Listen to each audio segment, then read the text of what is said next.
কে বলেছে যে লুনা ব্যবহার করলে পরে পিএস ভালো হয় না? আজকে দ্বিতীয় স্প্রেতে কোমা ওষুধ দিয়ে আজকে স্প্রে করবো, দ্বিতীয় স্প্রে জমিতে।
আর এই অবস্থা রে, যেদিন ওষুধ দিয়েছিলাম সেই দিন তো পেঁয়াজের করুণ অবস্থা ছিল, আর আজকে পেঁয়াজের কালার সেই রকম হয়েছে,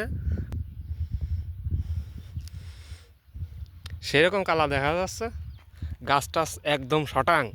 সব বলে যে লোনা আর অন্য অন্য ওষুধ দিলে পরে পেঁয়াজের ক্ষতি হয়। কে বলেছে যে লোনা ব্যবহার করলে পরে পেঁয়াজ ভালো হয় না? আজকে আবার দ্বিতীয় স্প্রে করব। আজকে 3টে ওষুধ আছে, কুমা ওষুধ, লুনা কুমা ওষুধ, লোনাও আছে আজকে। অনেক লোকই জিজ্ঞাসছে, আমার কমেন্ট বক্সে কমেন্ট করতেছে যে লোনা দিলে পরে পেঁয়াজের পাতা মরে যাচ্ছে, পশলা কাটে না, হ্যান হয় না, ত্যান হয় না, অনেক কিছু, অনেকে অনেক কিছু বলতেছে। কিন্তু আমার পেঁয়াজের অবস্থাটা একদমই ভালো, ইনশাল্লাহ কালারও ভালো দেশে। দর্শক দেখতেছেন, আজকে আরেকটা স্প্রে করতেছি। আসলে ভাই তাহলে আজকে আমার পেঁয়াজের বই দেখতে যাচ্ছি। হ্যাঁ, দেখতে যাবা না আজকে? আজকে দেখবো, দেখা যাক। আচ্ছা, আজকে দেখবো যে নোনা পেঁয়াজে ব্যবহার করলে কীরকম হয়, আর অন্যান্য ওষুধ দিলে পেঁয়াজ কীরকম হয়।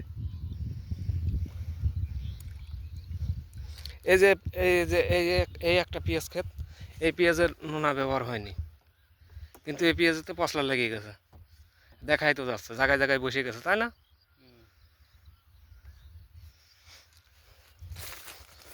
অনেক লোকই জিগায় পেঁয়াজের নোনা দিলে পরে পেঁয়াজে পশলা লাগতেছে, পশলা কাটে না, পেঁয়াজের মাথা পুড়ে যাচ্ছে। কিন্তু আমার পেঁয়াজের বেলায় কিন্তু এরকম নাই।